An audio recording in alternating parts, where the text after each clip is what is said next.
She So who says to knows? him, What if I was? Yeah. Yeah. She says to him at the end, you know, I'm a woman. You slept with a woman. Right, and then he goes one more time, who always was one, and she goes, so still don't know. So he doesn't Still know. don't Which know. was that great Yeah, and device. I also think that Horace is excited by the ambiguity. He asks her out. Really? Yeah, he likes it. I think Horace is a little bit turned on by not knowing what or who, Whether he happened. slept with a woman or a man. I think he's excited by, especially by her command of the being able to stand on that shaky line. She's exciting him by toying with him. That's what happened in the scene. But I'm telling you all this from having watched it, not from having written. When I wrote it, I didn't know what was going on. See, that's amazing to me. You didn't have any idea. I really didn't. I was like, what? Oh, then what? Oh, then what would he say? Yeah, right. And then he right. says it. And then what would she say? And then she says it, and I'm like, oh my God, that's so crazy that she said that. Well, then Horace would ask this question. And then they just sort of talked. They talked in my head, and I wrote it down. That's what it felt like, anyway. Yeah. It doesn't always feel like that way, right? Tell me who Horace is. He's a nothing. He's just a nothing guy. He's a guy who can't. He has no agency. Like he doesn't have a thrust in life. Yeah. You know, the greatest generation and all those guys, Right, and right. even the Vietnam veterans Right. and the baby boomers. They all have these terrific names to their generations, and they either had to overcome something, Yeah. or they had to create something. But then our guys, I was called Generation X. It's just like a nothing. And so a lot of us, we didn't want to be cruel like our parents were, or we didn't want to hit our kids, so we didn't know what to do. A lot of us. I feel like I'm a good parent, and I'm an intended parent, and I have sort of like an idea of what it means to be a citizen or whatever. But I thought it was more interesting to write a guy who doesn't know what the hell to do and doesn't know even how to care about it. But the show's really about You're so not many other writing people. yourself, clearly. No, I don't think. There's parts of me and Horace. Which know? part? You know, he moves a little bit slow, and he's a bit of a schlub. That's always me on Do some you think level. of yourself that way at all? Yeah, sure. Yeah. Do you really? Yeah, in life, I'm, You're I what? kind of, got my gut's hanging out of my T-shirt half the time. That's just... And I'll put ice cream on my chest like good. Come Tony on, Soprano and eat and watch, Shark Tank and. This is just fastidiousness. I mean, this is Yeah. not... Yeah. I mean, a little bit... Well, that's who everybody is. I'm an ordinary guy. And Horace is ordinary. Do So you really think of yourself as an ordinary guy? Sure. Yeah. Hell yeah. With all the creativity you've expressed to all of us? Yeah, that's Your part of capacity my. to reach inside of the human experience and, tell a story. But it's because I'm an ordinary guy that I think I can tell a story about an ordinary guy. Yeah. You got to be one. You can't. Yeah, but you love language, too. Yeah, I do. I really. I do. know, you do. I mean, Yeah. I was laughing out loud reading, the whole thing about amazing.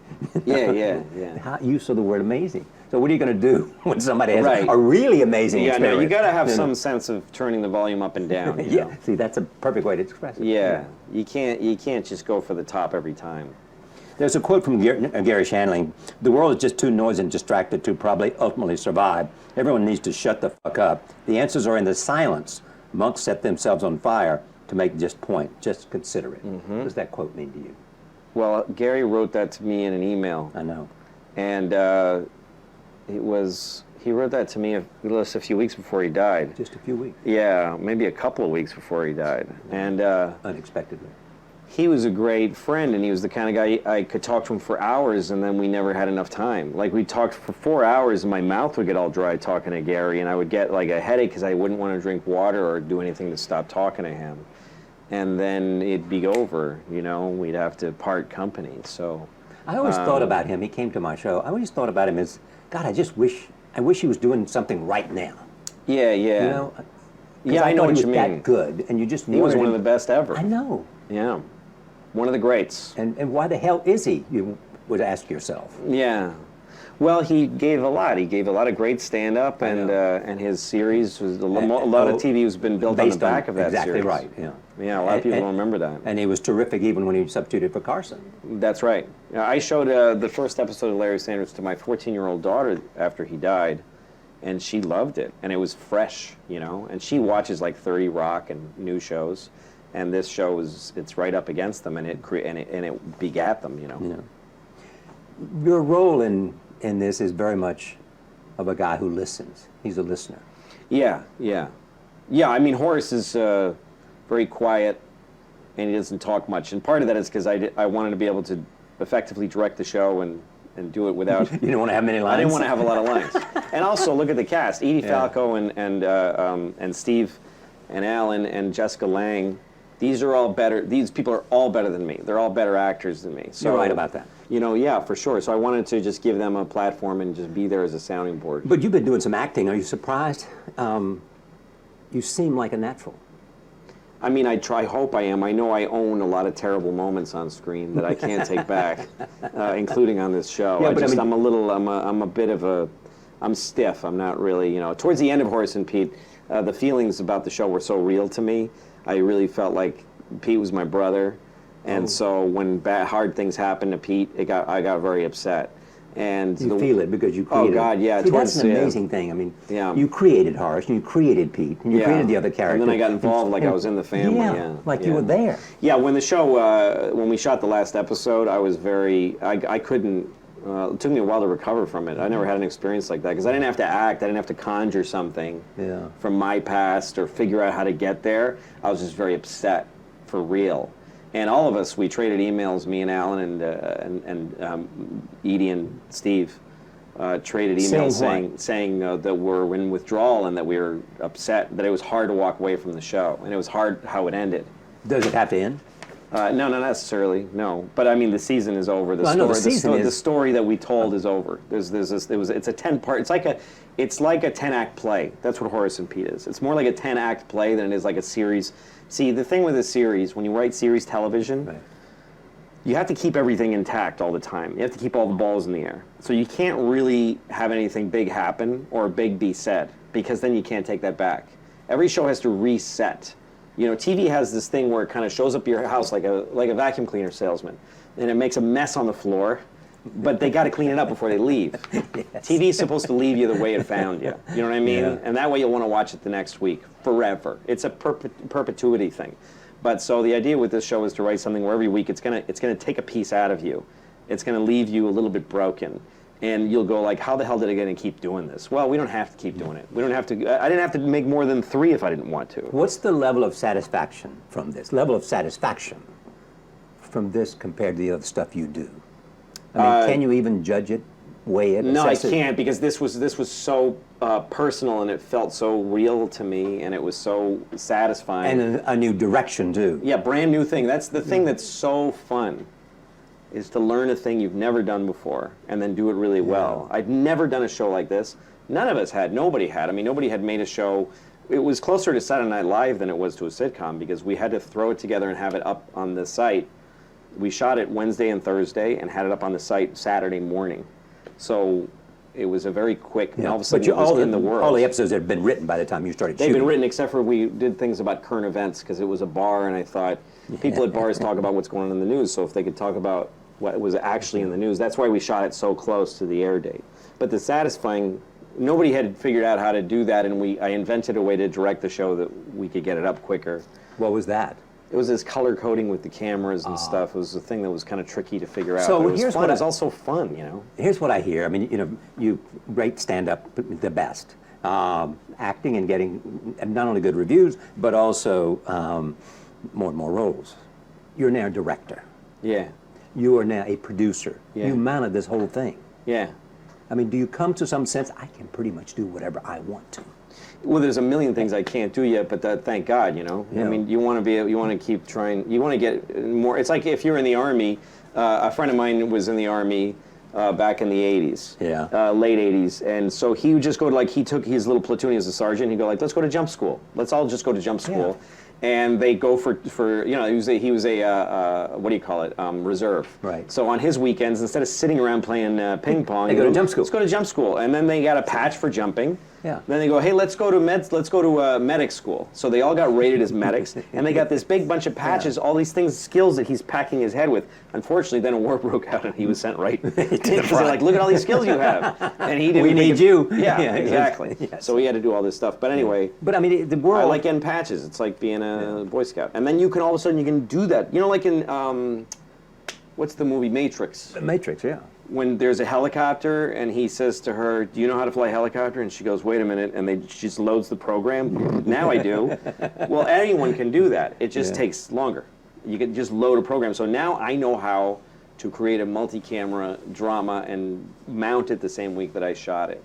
And how to direct many great actors, which I had never done before. Exactly. I'd never done I rest my case. Yeah. You'd never did it. Never did it. And you're doing people who know what's good and bad. Yeah.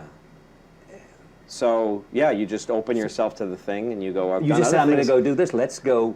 Right. What you start to get is this. Instead of being able to say, I've done this before, Yeah. you say to yourself, I haven't done this before. But I've seen it done. But I've done other things I haven't done before. Yeah. Before. Well. And it came out okay. So I'm not afraid of this. And also, if this doesn't go well, what's the big Worst thing can deal? happen. Yeah, exactly. Someone You said it didn't recover. work. The thing that you learn the most that'll help you do things you can't do yet Yeah. is how to recover from failure. If you can recover from things not going well, then the worst that happens is this is going to be a total wreck, but I know how to recover. Yeah. I know how to be okay after I wasn't. Yeah. Somebody once So- said to me, don't worry about it because you've always have your talent. You can do Yeah. something else. That's right. Yes, you'll always find something else to do. That's another thing about getting all these different skills. Yeah. If I wash out in every possible way, I could go write for somebody's sitcom, you know? Yeah. Quietly, I could just write. But let's look at the other side. You're doing everything and you're doing all of them well. What is it building to? In the end, it's really... What journey is it?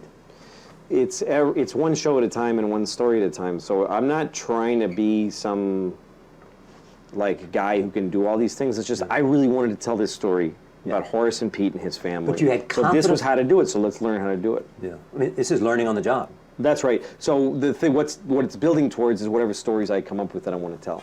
That's all. Yeah. Is directing this different from directing Louis? Yeah, it's so different, yeah, because it was indoors in a studio all day and plays. Yeah, it's like a play because because we working did it. with actors. I mean, that's what directing is. That's right. Louis telling was stories. Louis was single camera, which means that it's you shoot little pieces, Right. and then you sew them together Right, through right. magic of editing.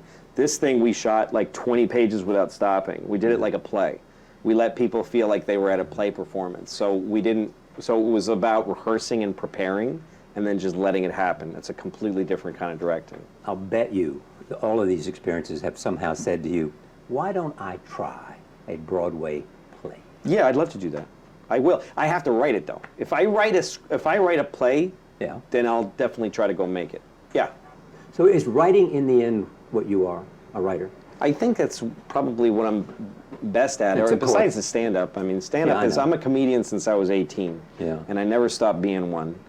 And it's. But you said the thing I'm best at. I didn't get good until I was in my 40s. That's right. Well, that's how long it takes. It We is. It talked takes about a good 30 years to get good at it. Yeah. So yeah, I only got good at it recently. Well, you said you got that's good what I at put 42 and you're now 47, so you've been good for 5 years. Been about 5 years that I've been worth watching, yeah. I think so. And that's the thing I can claim I put in my years with stand-up, and I put in the work and I made the sacrifice, a lot of hard years, and that's why I can do it now. Writing would be second. I've been writing for about... Okay, stand up, then writing. Yeah, yeah. Then acting. Directing. I think acting's the last. If I had to drop one, it would be acting. Why? Because it's not what I'm not the best at it. There's and I'm not great at it. I can do it. I can do it. Yeah. I know how to do it. I love doing it. It's super fun. You're good, you know how to do it, but you're not the best at it. I'm not the best at it, and I haven't put as much of a commitment into it. You know, you got to do one thing all the time to be great at it. That's why I'm going on the road now for a year, and I'm clearing the decks. I'm not doing any productions because I haven't been as good at stand-up as I was in like 2008 to 10. And does that eat at you? Yeah, it bothers me because Me I still too. do I would it. be bothered if I knew how good I was, Yeah. and I knew I wasn't performing that well. That's an awful feeling. It is. Yeah, I feel like I'm betraying the audience, and also I'm betraying the thing I'm doing. I did 3 years or 4 years where all I did was stand up, and I would go on tour and make a special, and wasn't doing anything else. And I think that's the best I ever was. Between like 2011 and now, I've put out a few specials that I'm very proud of, and I did my best. But I would have been better if I wasn't making television while I did those specials.